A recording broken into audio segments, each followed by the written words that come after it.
தவணை முறையிலே அவர்கள் உள்ளே வருவதற்குரிய நிலையை ஏற்படுத்த. நீங்க சொல்றது நகர்ப்புற மேம்பாட்டு வளர்ச்சி துறையில கட்டுற வீடு, இது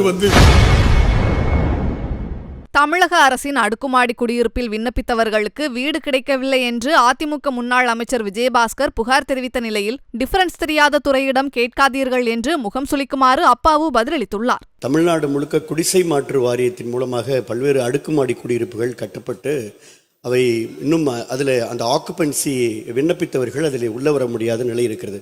காரணம் என்று சொன்னால் ஏழை எளிய மக்களுக்கு வீடு என்பது ஒரு கனவாகும். தமிழ்நாட்டில் இருக்கக்கூடிய அனைவருக்குமே வீடு என்பது ஒரு கனவு என்பது அதில் மாற்று கருத்து இருக்க முடியாது.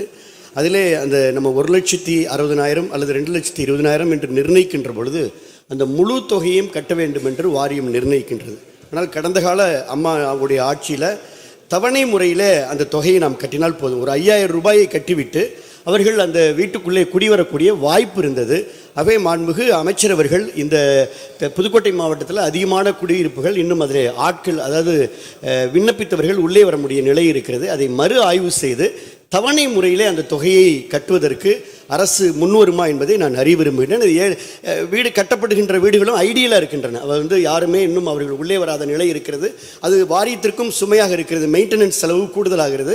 அதை தயவு செய்து நீங்கள் விண்ணப்பித்தவர்களுக்கு தவணை முறையிலே அவர்கள் உள்ளே வருவதற்குரிய நிலையை ஏற்படுத்த. நீங்க சொல்றது நகர்ப்புற மேம்பாட்டு வளர்ச்சி துறையில கட்டுற வீடு, இது வீட்டு வசதி வாரியம் கட்டி விலை கொடுக்கிறவங்க.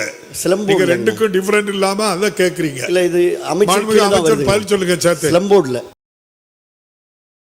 செய்திகளை உள்ளது உள்ளபடி தெரிந்து கொள்ள ரெஃப்ளெக்ட் நியூஸை சப்ஸ்கிரைப் பண்ணுங்க.